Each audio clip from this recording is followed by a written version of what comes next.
Rap music exists to vent anger and frustration at a situation that the artist is experiencing. Because of this, different periods of time have led to the creation of different sorts of rap music. The beginning of West Coast rap came from a reaction to the Watts riots.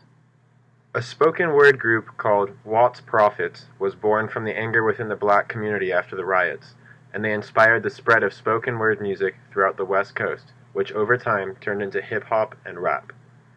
In the late 80s, youth frustration with the control of the system led to the creation of a rap group called NWA. To give you an idea of the message of the group, one of their biggest hits is called Fuck the Police. More recently, Kendrick Lamar released his album To Pimp a Butterfly, which focuses on themes of slavery, police brutality, and black stereotyping.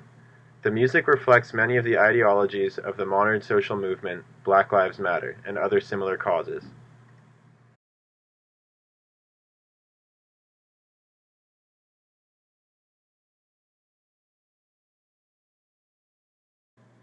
The sound of rap originally came from a mix of jazz and poetry, and the influences of both those things is still audible in rap music today.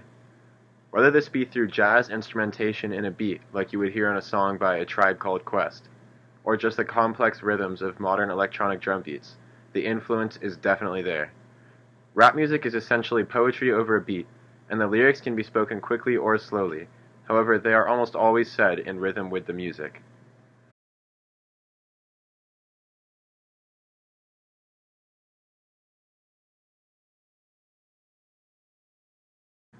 Rap music conveys modern African American culture in that it is often about frustration at the oppression or frustration the author is experiencing, which is often race-related. As I mentioned earlier, Kendrick Lamar and other big-name rappers and rap groups like NWA are known for their music about black struggles with oppression and racism.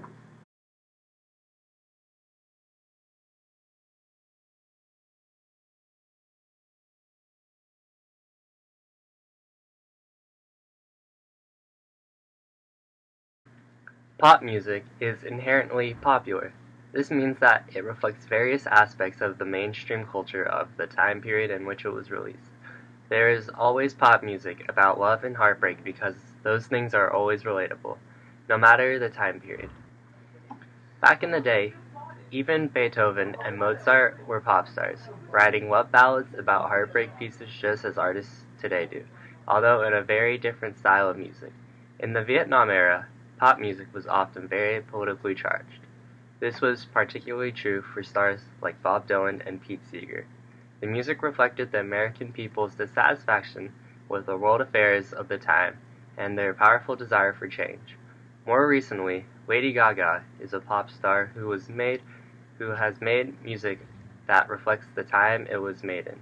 For example, her song Born This Way reflects the growing wave of acknowledgement and acceptance of LGBTQ people in America and many other parts of the globe.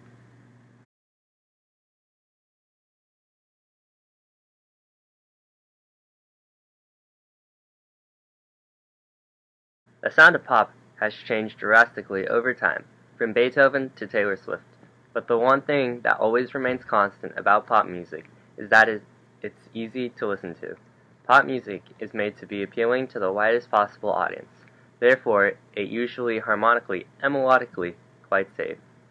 By this I mean that heavy dissonance and unorthodox harmonic structures and not usually found in pop music.